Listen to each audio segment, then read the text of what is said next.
This is English 373, week 4, part 3. Um, I've made so many of these videos. I'm heading into hour 6 of doing this for you guys today. I love you all. I'm not even really keeping track of. Oh, I gotta get a pen. Sorry, let me take some notes. What the hell did I say? Week 3, right? I think this is week 3. I got a whole note card system for keeping track of where the fuck I am. Okay. Um, I don't know. Also, can I say I know the spinning camera is really bad, but I don't want to like prop the thing up and be like, "Hey, everybody," and then just like walk back and forth. I need to walk, and I don't. I also don't want to do. I don't want to sit in front of a bookshelf the whole time. I don't know. I just can't. I don't know what your other professors are doing. I feel like they're just sitting at their kitchen tables with laptops. I just can't. I just can't do it. Okay, I'm doing it this way. Don't watch it on a big screen. It'll make you sick. Okay? All right. The next scene I want to talk about in Macbeth is Banquo's ghost. Macbeth kills Banquo, and he has Banquo killed, and Fleance escapes. I want to spend some time with this ghost. The ghost of Banquo it's an interesting scene. For starters, there is. Let's see what I want to say. Macbeth's, well, actually, let's go over the basic stuff first. Let's start with the simple stuff. And at this point, we can start going faster because this is starting. We've talked about gender for a while now, and whether the play is a misogynistic play, right? Is it against women, which I mentioned before? And I don't think it is. I think Lady Macbeth is a powerful character who is a woman. I think being evil is part of why we like her. She's fucking cool. In fact, I would actually go farther. I don't think. I think Lady Macbeth is one of my favorite supervillains of any kind. She's one of the great villains, actually. And the only woman character who is a villain that I think is her equal.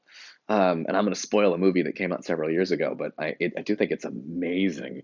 It's the only equivalent I've ever seen of Lady Macbeth's raw power is Amy Dunn from Gone Girl. I fucking love that movie. I played it in class before. I've 100% done that. I love Gone Girl. So, oh, sorry, I'm also got the kettle going. Is it? Sorry, I think my kettle's going off. I got to drink a lot of hot water with lemon because I've been talking all day. Okay, you know what? You stay here, and you just look in this direction, and I'll be back. You can still hear me.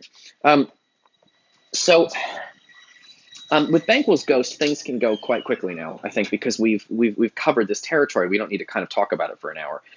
But when Macbeth sees Banquo's ghost, you get all the stuff you would expect from Lady Macbeth, which is she immediately, and more than once, suggests that by being scared, he is not a man. And I'm sure that will come as absolutely no surprise to any of you. So let's go take a look at the actual line of dialogue that's in the piece. So when he freaks out, she says, "Are you a man?" And he says, "I, and a bold one that dare look on that which might appall the devil." Right? Because he's freaking out when he sees the ghost. And she says to him, "Are you a man?" Then, because that's how she was able to control him in the past, by making him feel, because if I'm right and he has erectile dysfunction, he's very worried about not being manly enough. And so when she says, if you got the crown, you'd be a real man, that makes him do it. So she thinks if she tells him man up with the ghost, he'll calm down. But he's too freaked out at this point to really calm down. She hits him again. She says, "Oh, these flaws and starts." Starts here means like being startled, being scared. "Impostors to true fear would well become a woman's story at a winter's fire authorized by her grandam." She says, you being scared of this, because remember, nobody can see the ghost of Banquo, so they think he's freaking out about nothing. So she says, you being freaked out about this ghost is like a little girl listening to her grandmother's scary story around the campfire. And so she hits him twice with the "you're not a real man." Um, yeah. Um, I do, and then she hits him again. She's not even done yet. So he says, "Oh, I gotta spend some time with this sentence. This is one of my favorite little poetic bits in Shakespeare. This is very hard for students to understand, but it's worth it because it's fucking cool." Macbeth is freaking out about the ghost. He says, "If charnel houses and our graves must send those that we bury back, our monuments shall be the maws of kites." That is not a sentence that makes any sense to anybody. You really got to look up some words there.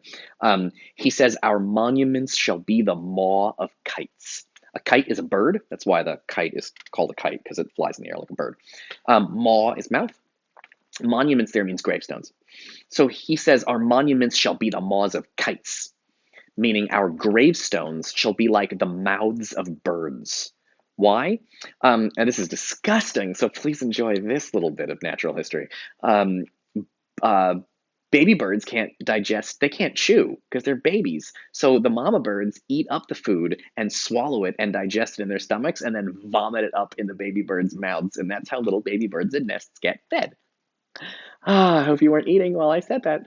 Um, but it's one of my favorite lines in Shakespeare because he says, with Banquo standing there, he was like, our monuments shall be the maws of kites because our gravestones, like birds vomiting food, it's a metaphor. Like in the same way that birds vomit back up food they've already eaten, our gravestones are vomiting up the dead. Dead are supposed to stay dead, but somehow these gravestones, if they're like the maws of kites, are vomiting the dead again. The dead are coming back. It's a fucking great line. By the way, when people say rest in peace, people think that's like a really nice thing, like rest in peace, R.I.P. You know, they put it on gravestones and things. People say it at funerals all the time. Rest in peace. I hope he's rest in peace. Rest in peace sounds nice. It has the word peace in it. It sounds sweet. It's not that sweet actually. Rest in peace means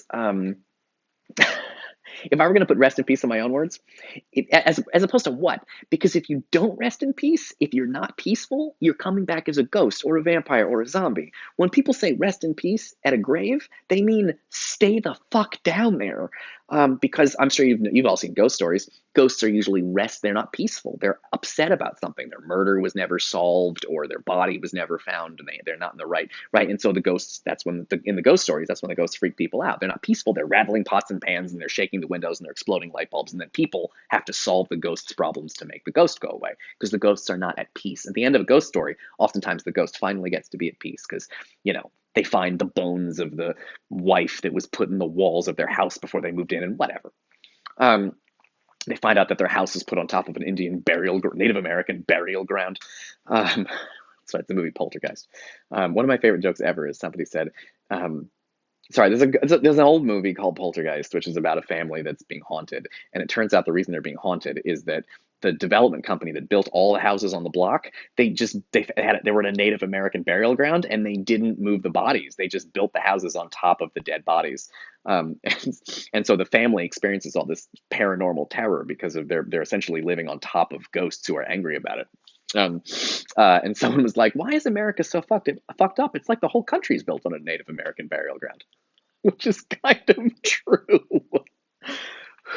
We can't found your country with genocide. Okay. Um, so he says that, and so he says this line. It's one of my favorite lines. Um, our charnel houses, that's where you like burn the dead, and our graves must send those that we bury back. Our monuments shall be the maws of kites, because it's like Banquo has been vomited back up. He's supposed to stay dead. And she says, quite unmanned in folly. So again, you have that reference to manliness. There's some really cool lines in this scene. This speech in particular is so beautiful. Blood hath been shed ere now in the olden time, ere human statute purged the gentle wheel. Meaning, people used to kill each other before we had a society. That's what gentle wheel is statutes or laws. Blood hath been shed ere now in the olden time, ere human statute purged the gentle wheel. Aye, and since too murders have been performed too terrible for the ear. The time had been that when the brains were out, the man would die, and there an end. But now they rise again with 20 mortal murders on their crowns and push us from our stools. I think that's fucking cool. He's like, in the old days, people got killed and they stayed dead. Even recently, people got killed and stayed dead. But now, Banquo, they come back. Macbeth is really haunted by all of this so much. In fact, one of my favorite lines in the whole play is just, I think this is such a scary line. I doubt you will agree with me, but I think it's cool. It will have blood, they say. Blood will have blood. I think that's fucking terrifying. It really summarizes a lot of the play that when you kill somebody, you got to kill somebody to cover up that murder, and then you got to kill somebody else to cover up that second murder, and then you got to kill a fourth person to cover up the third murder. Anyway, Macbeth, it will have blood, they say. Blood will have blood. I just think it's fucking cool. It should be on the poster. I just think it's fucking cool. Now, let's see the characters are experiencing terribleness. I'm having such a good time. I love Shakespeare so much. Okay. Ugh.